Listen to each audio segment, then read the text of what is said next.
তো আসসালামু আলাইকুম, হ্যালো এভরিওয়ান। আপনারা দেখতে পাচ্ছেন যে আমরা ইতিমধ্যে চট্টগ্রাম হাইওয়ে থেকে নেমে গেছি এবং খৈয়াছড়া ঝর্ণার দিকে এগিয়ে যাচ্ছি। এই রাস্তাটি মূলত চট্টগ্রাম হাইওয়ে থেকে প্রায় 2.5 কিলোমিটার মতো ভিতরে এবং প্রায় আমরা দেখতে পাচ্ছি এখন পর্যন্ত রাস্তাটা বেশ পাকা। যেহেতু আমরা বাইকে করে এসেছি, আমরা এই ক্ষেত্রে পুরো রাস্তাটাই কভার করার চেষ্টা করছি যে চট্টগ্রাম হাইওয়ে থেকে ঝর্ণার যেই পাদদেশটা আছে সেখানে যেতে কতটুকু সময় আপনাদের প্রয়োজন হয়। আমরা এর মধ্যে ভিডিও ক্যাপটি চালু করে দিয়েছি এই জন্য মেইন রাস্তা থেকেই, যেন আপনারা ভিউটা দেখতে পারেন। আমরা কিছু তথ্য শেয়ার করি আপনাদের মাঝে।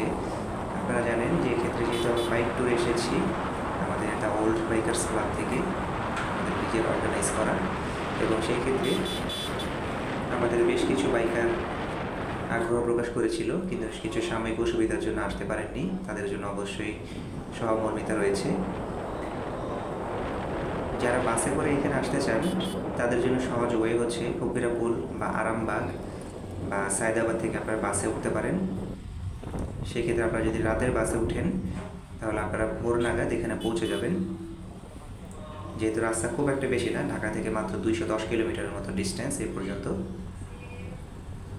সেক্ষেত্রে আপনার বাস ভাড়াটা পড়তে পারেন, এটা বিভিন্ন বাসের ব্র্যান্ড বা কোম্পানি অনুযায়ী 600 টাকা, 500 থেকে 600 টাকার মধ্যে। এবং বাস থেকে নেমেই আপনারা এখানে যেই এরিয়াটা পাবেন, দেখতে পেয়েছেন যে কিছু সিএনজি এবং রিক্সা রয়েছে, অটো রিক্সা, এগুলাতে করে আপনারা ওখানে ঝর্ণার পাদদেশ পর্যন্ত চলে যেতে পারেন। সেই ক্ষেত্রে আপনার বাস ভাড়াটা পড়তে পারে 20 থেকে 30 টাকা করে জনপ্রতি। এবং সেখান থেকে সিএনজি থেকে নেমে আপনারা সামনে গেলেই পার্কে ঝর্ণাতে প্রবেশ যে টিকিট ফি সেটা নেমে 20 টাকা।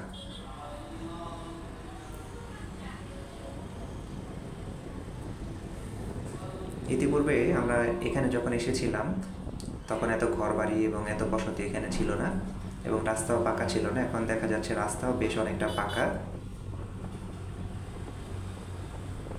অনেক দোকানপাট, ব্যবসা প্রতিষ্ঠান হয়েছে এই ঝর্ণা কেন্দ্রিক। যেহেতু প্রচুর পরিমাণ দর্শনার্থী আসেন, এখানের স্থানীয় লোকরা ছাড়া বাইরের অনেক গেস্টও এসে থাকেন, এই জন্য জায়গাটি বেশ উন্নত করা হয়েছে। বর্তমান সরকারের সময়ে পথঘাটের বেশ ভালো উন্নয়ন হয়েছে, আমরা এটা দেখতে পাচ্ছি। যেহেতু এত প্রত্যন্ত একটি এলাকা, এখানেও রাস্তা বেশ উন্নত।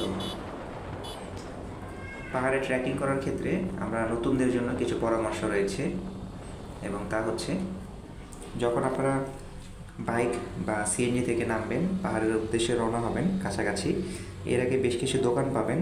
এখান থেকে আপনারা বিভিন্ন ধরনের অ্যাংলেট কিনে নিতে পারেন। এটা রাবারের এক ধরনের মোজোর মতো, সেটা নিলে অনেকটা গ্রিপ পাবেন। এক্ষেত্রে 10 থেকে 20 টাকা করে নিয়ে থাকে এবং ওখান থেকে তারা ওয়াকিং স্টিক বিক্রি করে থাকে, সেটা 10 টাকা করে নিয়ে থাকে। আচ্ছা, এখন আমরা দেখতে পাচ্ছি একটু কাঁচা রাস্তা শুরু হয়েছে, নিতে পারেন। এই ক্ষেত্রে আপনারা যখন পাহাড়ে ট্রেক করবেন তখন যে গভীর বা অগভীর অংশগুলো আছে, এই অংশগুলো আপনারা ওখান থেকে অনুমান করে যেতে পারবেন। সেক্ষেত্রে অনেকটা নিরাপত্তার সাথে যেতে পারেন। এবং সামনে আমাদের বাইক পার্কিংয়ের প্লেস চলে এসছে প্রায়। আমরা দূরে যে পাহাড় দেখতে পাচ্ছি, আমরা এই জায়গাটিতেই মূলত যাব। তবে বাইক যেহেতু ওই পর্যন্ত যেতে পারে না, আমরা এর আগে পার্কিং করে নিব আমাদের বাইকটাকে। এখানে বাইক পার্কিং ফি নিয়ে থাকে তারা 30 টাকা করে, এবং কিছু গাড়িও যদি গিয়ে থাকে তাহলে তাদের পার্কিং ফিটা কত এটা আমরা অবশ্য জানতে পারিনি।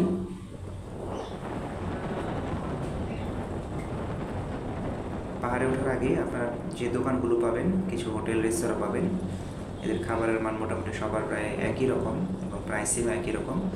এই ক্ষেত্রে আপনারা এখানে খাবার মোটামুটি 200 থেকে 250 টাকার মধ্যে যদি ভালো গোশত জাতীয় খাবার অর্ডার করেন তাহলে আপনারা পেয়ে যাবেন। সাধারণত ডাল এবং ভাত আনলিমিটেড থাকে, ভর্তা আনলিমিটেড থাকে, এবং খাবারের স্বাদ মোটামুটি বেশ ভালোই।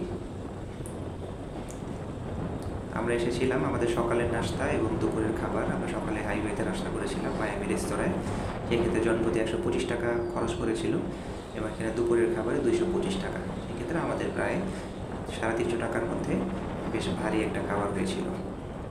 তো যাই হোক, সবাইকে আমরা অনেক ধন্যবাদ জানাচ্ছি। এই ভিডিওটি আমরা করেছি জাস্ট পুরো রাস্তাটা কভার আপ করার জন্য।